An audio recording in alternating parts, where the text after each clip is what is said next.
With a confusing personality and a deep curiosity to figure themselves out, the INFJ is constantly analyzing themselves from different perspectives. Spending so much time reflecting in their inner minds, this intuitive type is not only their own biggest critic, but also their own support system. So, what do INFJs really think about themselves? Are most INFJs happy with who they are? Welcome, or welcome back, psychos! Today's video is about exactly that, all the things most INFJs have thought about themselves at one point or another. Before we get into today's video, we'd love it if you liked and subscribed to our channel, as well as to click the post notification bell so you never miss a video. Alright, let's jump right into it, starting with number 1. They're confusing. INFJs are confusing, and not only to the people around them. In fact, nobody is as confused about an INFJ's thinking patterns and emotional state as the INFJ themselves. While they seem to have it all organized and figured out from the outside looking in, most INFJs are seriously confused with themselves.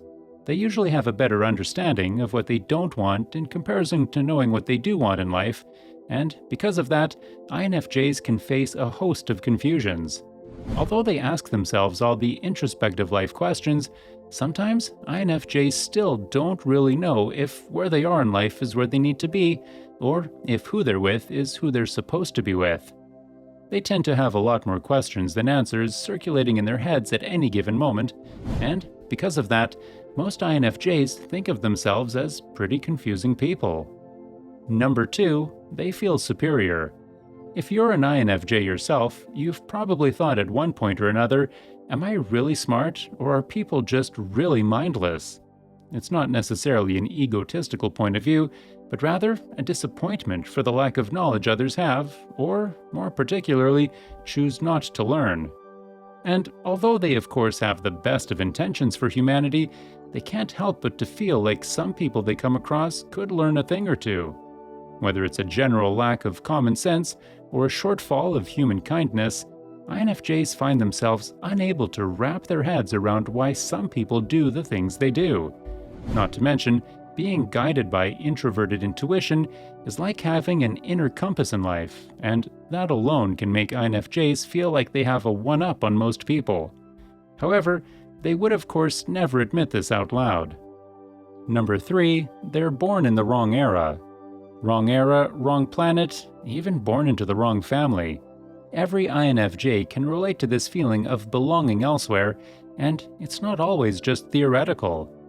Besides the fact that this unique type is so familiar with feeling misunderstood or unfit for their environment, some INFJs truly believe they could be considered a starseed, or a being originating from another galaxy, but of course, most of them wouldn't admit this thought out loud. It's fair to say that most INFJs are considered old souls and tend to get along much better with people who are older than them. These simple feelings day to day can certainly prompt an INFJ to think there must be somewhere they belong that's not here, maybe even to the point of non-existence being their preferred state in the least morbid way possible. Number 4, they could be psychic. Speaking of otherworldly sources, the INFJ is said to be one of the most intuitively accurate types of all 16. The accuracy and specifics of their intuitive findings can seriously shock others, to the point of other people thinking they could possibly have psychic abilities.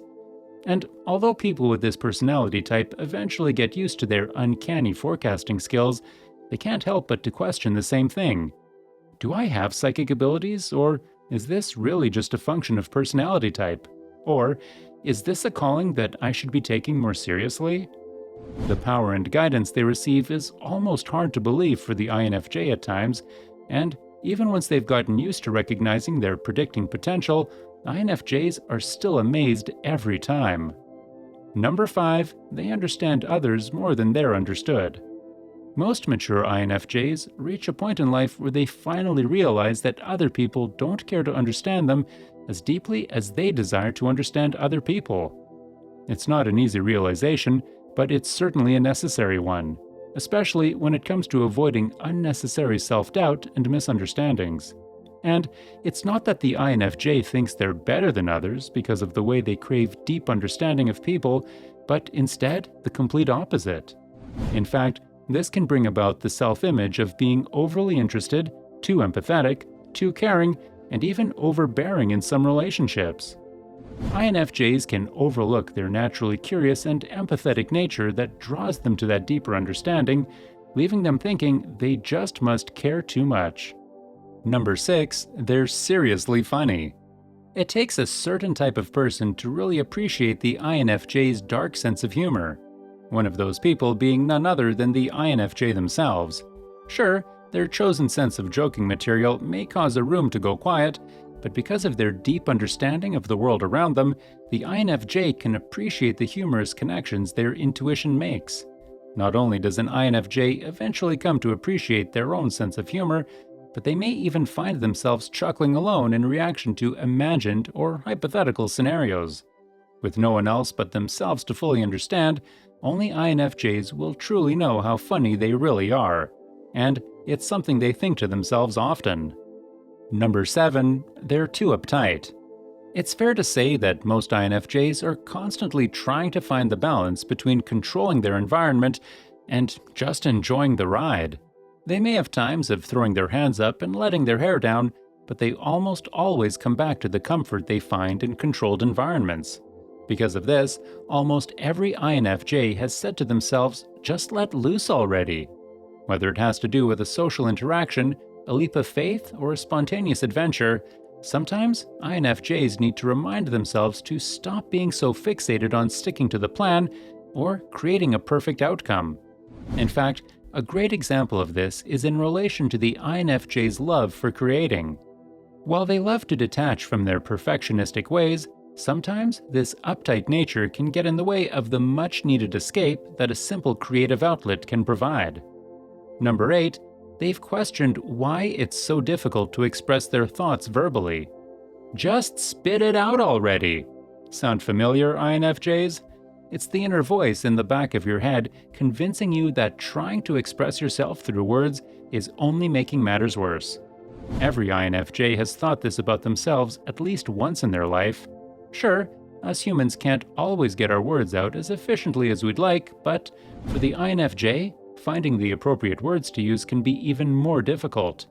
Like we previously mentioned, the depth to their understanding can be unexplainable, especially when put on the spot.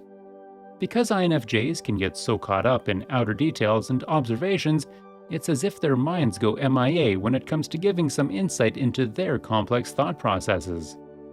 Number 9, they have a good head on their shoulders.